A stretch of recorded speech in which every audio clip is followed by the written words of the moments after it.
అందరికీ నమస్కారం. ఈరోజు కథ ప్రేమ ఎంత మధురం పార్ట్ 75 డేట్ ఆర్ డిన్నర్.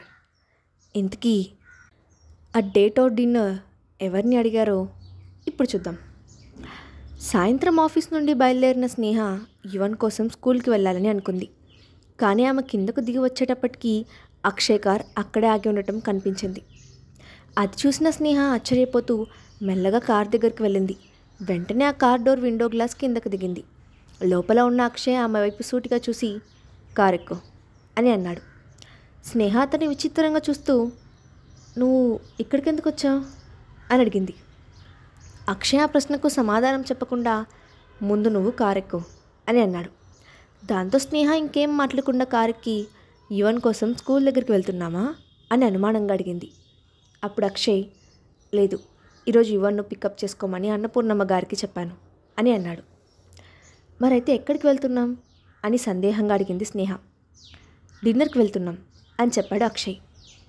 ఏంటి, మనం డిన్నర్కి వెళ్తున్నామా అని షాక్ అవుతున్నట్లుగా అడిగింది స్నేహ. ఇంత హఠాత్తుగా అతను డిన్నర్ ప్లాన్ ఎందుకు వేశాడో ఆమెకు అర్థం కాలేదు. కానీ మళ్ళీ అంతలోనే ఆలోచిస్తూ ఉదయం ల్యాండ్ కాంట్రాక్ట్కి సంబంధించిన డాక్యుమెంట్స్ గురించి గుర్తు చేసుకొని బహుశా ఈ ల్యాండ్ మ్యాటర్ సక్సెస్ఫుల్గా కంప్లీట్ అయినందుకు ట్రీట్ ఇస్తున్నాడేమో అనుకుంది. చాలాసేపు ప్రయాణించిన తర్వాత కారు ఒక హై క్లాస్ రెస్టారెంట్ ముందు ఆగింది. అక్షయ్తో కలిసి ఆ రెస్టారెంట్లోకి అడుగుపెట్టిన స్నేహ ఆశ్చర్యంగా నోరు తెరిచి చుట్టూ చూసింది. ఆ రెస్టారెంట్ ఈజిప్షియన్ స్టైల్లో ఆర్కిటెక్చర్తో ప్రతి డిజైన్ స్పష్టంగా ఉండి అందంగా అట్రాక్ట్ చేస్తోంది. ఇంకా ఆమె గమనించిన విషయం ఏంటంటే అంత హై క్లాస్ రెస్టారెంట్లో ఒక్క కస్టమర్ కూడా లేడు. అది చూసి ఆమెకు వింతగా అనిపించింది. కానీ అన్ని టేబుల్స్పై రిజర్వ్డ్ అని బోర్డు పెట్టి ఉంది. అప్పుడు స్నేహ ఆలోచిస్తూ అక్షయ్ సీట్స్ అన్నీ ముందుగానే రిజర్వ్ చేసి పెట్టాడని అర్థం చేసుకుంది. ఆమె డోర్ దగ్గర ఆగిపోవడం చూసిన అక్షయ్ వెనక్కి తిరిగి చూసింది చాలు, లోపలికి రా అని పిలిచాడు. దాంతో ఆమె అతని వెనకే హడావిడిగా వెళ్తూ నువ్వు హోటల్లోని సీట్స్ అన్ని రిజర్వ్ చేశావా అని అడిగింది. అక్షయ్ ఆమె ప్రశ్నకు సమాధానం చెప్పకుండా కూర్చో అంటూ అందంగా డెకరేట్ చేసి ఉన్న టేబుల్ ముందు ఆమెకు సీట్ ఆఫర్ చేశాడు. దాంతో స్నేహ చైర్లో కూర్చుంది. అప్పుడే వెయిటర్ అక్కడికి రావడంతో అక్షయ్ డిషెస్ ఆర్డర్ చేస్తున్నాడు. ఆమె చూపుల్లో ఇంకా ఆశ్చర్యం తగ్గలేదు. దాంతో వెయిటర్ వెళ్ళిపోయిన తర్వాత ఆమె ఆత్రంగా అక్షయ్ వైపు చూస్తూ సీట్స్ అన్నీ రిజర్వ్డ్ అని బోర్డ్స్ కనపడుతున్నాయి, మరి కస్టమర్స్ ఎందుకు లేరు అని అడిగింది. ఎవరు ఉండరు, ఎందుకంటే వాటిని రిజర్వ్ చేసింది నేనే, సీట్లో వెనక్కి అనుకుంటూ కూల్గా చెప్పాడు అక్షయ్. అప్పుడు స్నేహ తాను ఊహించిందే నిజమైందని అనుకుంటూ హోటల్ మొత్తం ఎందుకు బుక్ చేశావు, అనవసరంగా డబ్బు వేస్ట్ చేశావు అని చిరాగ్గా అంది. ఆమె ముఖం చూసిన అక్షయ్ స్నేహ వైపు సూటిగా చూస్తూ ఇప్పుడు నేను డబ్బు ఎక్కువ ఖర్చు చేస్తున్నందుకు మేడం గారు ఫీల్ అవుతున్నారా అని అడిగాడు. ఆ ప్రశ్నకు స్నేహ ఆన్సర్ చేయకపోవడంతో అక్షయ్ నవ్వుతూ నీ సంతోషం కోసం ఎంత డబ్బు కావాలన్నా ఖర్చు చేస్తాను అని గొణుకుతున్నట్లుగా అన్నాడు. అతని మాటలకు స్నేహ అర్థం కానట్లుగా చూసి ఏంటి అని అడిగింది. ఇంతలో ఫుడ్తో అక్కడికి వచ్చిన వెయిటర్ వాళ్ళకు ఐటమ్స్ సర్వ్ చేసి రెడ్ వైన్ను గ్లాస్లో పోసి పెట్టి వెళ్ళాడు. అప్పుడు అక్షయ్ టేబుల్పై ఉన్న రెడ్ వైన్ గ్లాస్ని ఆమె ముందు పెడుతూ ఇప్పుడు నువ్వు చేయాల్సిన అతి ముఖ్యమైన పని ఏంటంటే నేను చేసే డబ్బు ఖర్చు గురించి ఆలోచించకుండా నీ ముందున్న మోస్ట్ టేస్టీ ఫుడ్ను ఎంజాయ్ చేయడం అని అన్నాడు. దాంతో స్నేహ కూడా తన మనసులోనే ఆలోచనలు పక్కకు పెట్టి హ్యాపీగా భోజనం చేస్తూ ఎంజాయ్ చేయడం స్టార్ట్ చేసింది. మధ్య మధ్యలో గ్లాస్లోని వైన్ సిప్ చేస్తోంది. ప్రస్తుతం అక్షయ్ తన పక్కన ఉండటంతో కొంచెం ఎక్కువగా తాగినా బాధపడాల్సిన అవసరం లేదని అనుకుంది. దాంతో తీరిగ్గా టేబుల్పై ఉన్న ఒక్కో ఐటెంను టేస్ట్ చేస్తూ వావ్, ఈ ఐటమ్స్ నిజంగా చాలా అద్భుతంగా ఉన్నాయి, నేనెప్పుడు ఇలాంటి రెస్టారెంట్లో డిన్నర్ చేస్తానని ఎక్స్పెక్ట్ చేయలేదు, థ్యాంక్ యూ అని అంది. ఆమె నోటి నుండి పొగడ్తలు విన్న అక్షయ్ లోపల చిన్నగా సంతోషపడి పైకి మాత్రం తేలిగ్గా నవ్వుతూ అయితే మొహమాట పడకుండా తిను, అసలే చాలా సన్నగా ఉన్నావు అని అన్నాడు. ఆ మాట విన్న స్నేహ కొంచెం ఆశ్చర్యపోతూ ఇతను నా మెజర్మెంట్స్ గురించి ఎప్పటి నుండి పట్టించుకుంటున్నాడు అని అనుకుంటూ మెల్లగా అతనికి సమాధానం చెప్తూ నేను చిన్నప్పటి నుంచి సన్నగానే ఉన్నాను, దానికి నేనేం చేయలేను అని అంది. ఆ మాట విని అక్షయ్ ఇంకేదో చెప్పబోతూ ఉండగా ఇంతలో అక్కడికి వచ్చిన వయోలిన్ ప్లే చేసే వ్యక్తి వయోలిన్పై మెలోడీ సాంగ్ని ప్లే చేయడం స్టార్ట్ చేశాడు. అందమైన మ్యూజిక్తో ఎదురుగా ఉన్న టేస్టీ ఫుడ్ను ఆస్వాదిస్తుంటే స్నేహకు చాలా ఉల్లాసంగా అనిపించింది. దాంతో ఆమె వైన్ గ్లాస్ను గటగటా ఖాళీ చేసి పక్కనే నుంచున్న వెయిటర్ వైపు చూసి దాన్ని మళ్ళీ నింపమని సైగ చేసింది. దాంతో వెయిటర్ ఆమె గ్లాస్లో వైన్ పోశాడు. స్నేహ మ్యూజిక్ని ఎంజాయ్ చేస్తూ గ్లాసుల మీద గ్లాసులు తాగుతూనే ఉంది. కాసేపటికి అనుమానం వచ్చిన అక్షయ్ టేబుల్ ముందున్న వైన్ బాటిల్ వైపు చూశాడు. అప్పటికే బాటిల్ సగం పూర్తయిపోవడంతో కొంచెం ఆశ్చర్యపోతూ ఆమె వైపు చూసి, "నువ్వు ఇంకా తాగాలనుకుంటున్నావా?" అని అడిగాడు. ఆమె తాగితే ఎలా ప్రవర్తిస్తుందో ఆల్రెడీ అక్షయ్కి తెలుసు. అందుకే ఆమె వైపు అనుమానంగా చూశాడు. కానీ స్నేహ నవ్వుతూ, "నువ్వు కంగారు పడకు అక్షయ్, ఈరోజు నేను చాలా సంతోషంగా ఉన్నాను. కాబట్టి కొంచెం ఎక్కువగానే తాగనివ్వు ప్లీజ్" అని అంటూనే చేతిలో ఉన్న గ్లాస్ను మళ్ళీ గట్టుక్కున ఖాళీ చేసింది. ఆమె సంతోషంగా ఉన్నానని చెప్పడంతో అక్షయ్ కూడా ఆమె ఆనందాన్ని ఆపాలని అనుకోలేదు. దాంతో నిస్సహాయంగా సరే అన్నట్లు తలూపి అతను కూడా వైన్ సిప్ చేశాడు. మరోవైపు ఎక్కువగా తాగిన స్నేహకు హఠాత్తుగా తన కళ్ళ ముందు ఉన్నదంతా గందరగోళంగా కనిపించడం మొదలైంది. ఆమె కళ్ళు పూర్తిగా ఎర్రగా మారాయి. అప్పుడు స్నేహ హఠాత్తుగా ముఖాన్ని దిగాలుగా పెట్టి అలసటగా తలను వెనక్కి వాల్చింది. ఆమె మనసులో 5 ఏళ్ల క్రితం జరిగిన సంఘటనలు కళ్ళ ముందు రీల్లా తిరిగాయి. అపరిచితుడితో ఒక రాత్రి గడపడం, ఆ తర్వాత విదేశాలకు వెళ్ళి ఆమె పడిన బాధలన్నీ కళ్ళ ముందు గిర్రున తిరుగుతూ కనిపించాయి. దాంతో ఆమె కళ్ళలో నుండి నీటి చుక్కలు రాలాయి. వెంటనే ఆమె కళ్ళు తుడుచుకొని అక్షయ్ వైపు సీరియస్గా చూస్తూ, "అసలు వాళ్ళు నాతో అలా ఎలా ప్రవర్తిస్తారు? నువ్వే చెప్పు. వాళ్ళకి అసలు మనస్సాక్షి ఉందా?" అని అడిగింది. 5 ఏళ్ల క్రితం తన కన్న తండ్రి సవతి తల్లి పర్ణికతో కలిసి ఇంటి నుండి ఆమెను గెంటేసిన సంఘటన ఆమెను ఇంకా బాధిస్తూనే ఉంది. ఇప్పుడు ఫుల్గా తాగడంతో ఆమె మనసులో ఉన్న బాధ బయటకు ఉప్పొంగుతోంది. ఆమె మాటలు విన్న అక్షయ్కి ఆమె దేని గురించి మాట్లాడుతోందో పూర్తిగా అర్థం కాకపోయినా ఆమె కళ్ళల్లో నీళ్లు చూసి ముఖం చిట్లిస్తూ, "సరే, అవన్నీ వదిలే, ఇక మనం ఇంటికి వెళ్దాం" అని అంటూ లేచి అడుగు ముందుకు వేశాడు. కానీ స్నేహకు అక్కడి నుంచి కదిలే ఉద్దేశం లేనట్లు ఏటో చూస్తూ కూర్చుంది. దాంతో అక్షయ్ మళ్ళీ వెనక్కి తిరిగి ఆమెను కుర్చీలో నుండి పైకి లేపి దగ్గరగా కౌగిలించుకుంటూ బయటకు నడిపించాడు.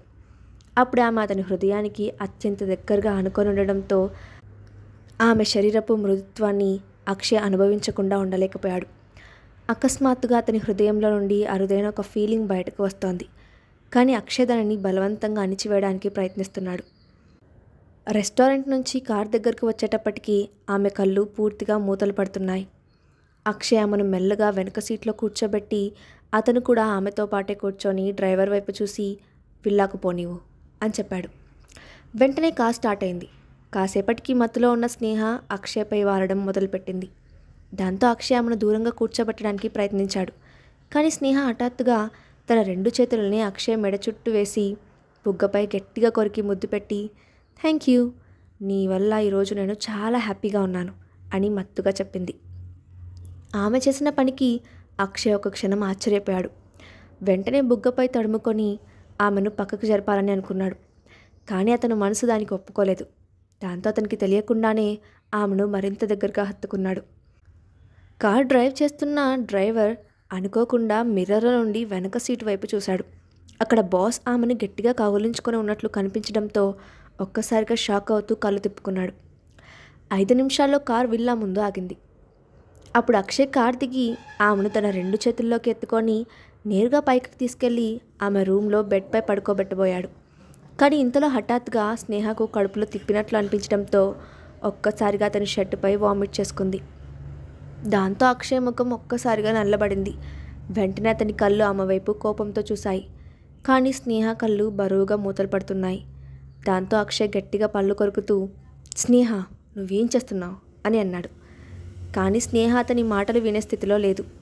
దాంతో అక్షయ్ చేసేదేం లేక ఆమెను బాత్రూంలోకి తీసుకువెళ్ళి బాత్టబ్లో కూర్చోపెట్టి, "ఇక్కడే ఉండు, ఇప్పుడే వస్తాను" అని చెప్పి తన డ్రెస్పై ఉన్న కోట్ను విప్పి పక్కన పడేసి హడావిడిగా కిందకు వెళ్ళి అన్నపూర్ణని పిలిచి, "ఒకసారి మీరు పైకి రండి అన్నపూర్ణమ్మ గారు" అని అన్నాడు. దాంతో ఆమె అక్షయ్ను పైనుండి కింద వరకు చూసింది. అతని డ్రెస్ పాడైపోవడం చూసి, "సార్, ఇదంతా ఏంటి? ఏమైంది?" అని అడిగింది. "మీరు ముందు పైకి రండి, చెప్తాను" అంటూ అక్షయ్ పైకి నడవడంతో అన్నపూర్ణ కూడా అతని వెనకే వెళ్ళింది. అప్పుడు అక్షయ్ బాత్రూమ్ డోర్ తీసి లోపలికి చూపించాడు. అక్కడ స్నేహ టబ్లో ఉన్న నీళ్లను చిన్నగా కొడుతూ మధ్య మధ్యలో పాటలు పాడుతూ ఉంది. స్నేహ గొంతు విన్న అన్నపూర్ణమ్మ అనుమానంగా లోపలికి వెళ్ళి అక్కడ ఉన్న స్నేహాను చూసి ఆశ్చర్యంతో నోరెళ్ళబెట్టింది. వెంటనే అక్షయ్ వైపు చూసి, సార్, మేడంకి ఏమైంది, ఎందుకలా ఉన్నారు అని అడిగింది. ఏం లేదు, ఈరోజు డిన్నర్లో కొంచెం ఎక్కువగా తాగింది, మీరు ఆమెను జాగ్రత్తగా చూసుకోండి అని చెప్పి అక్కడి నుండి వెళ్ళిపోయాడు. దాంతో అన్నపూర్ణమ్మ లోపలికి వెళ్ళి మత్తులో ఉన్న స్నేహకు స్నానం చేయించడం మొదలుపెట్టింది. అక్షయ్ కూడా వెళ్ళి ఫ్రెష్ అవుతున్నాడు. షవర్లో నుండి నీళ్లు అతని ఒంటిపై నుండి జారిపోతున్నాయి. దాంతో ఒక్కసారిగా అతనికి రిఫ్రెష్ అయిన ఫీలింగ్ రావడంతో పాటు అతని ఆలోచనలు కూడా స్నేహ వైపు మళ్ళాయి. ఆ రోజు జరిగిన సంఘటనలన్నింటినీ తలుచుకొని చిన్నగా నవ్వుకున్నాడు అతను. నిజానికి ఆమె తనపై వామిట్ చేయడం కూడా ప్రస్తుతం అతనికి ఫన్నీగానే అనిపించింది. దాంతో ఆ జ్ఞాపకాలతోనే అతను ఫ్రెష్ అయ్యి ప్రశాంతంగా నిద్రపోయాడు. అన్నపూర్ణమ్మ కూడా స్నేహకు స్నానం చేయించి సోఫాలో పడుకోబెట్టింది. సర్వెంట్స్ని పిలిచి స్నేహ బెడ్ మొత్తం క్లీన్ చేయించింది. అప్పటికే స్నేహ సోఫాలో మత్తుగా నిద్రపోతుండడంతో రూమ్ క్లీనింగ్ పూర్తయిన తర్వాత అన్నపూర్ణమ్మ కూడా ఆ గదిలో నుండి వెళ్ళిపోయింది. తర్వాత రోజు ఉదయాన్నే నిద్రలేచిన స్నేహకు తలంతా పగిలిపోతున్నంత నొప్పిగా అనిపించింది. దాంతో పైకి లేవడానికి కష్టపడుతూ 2 చేతులను తన తలపై పెట్టుకొని నొక్కుకొని మెల్లగా రాత్రి జరిగిన విషయాలన్నీ గుర్తు చేసుకోవడం మొదలుపెట్టింది.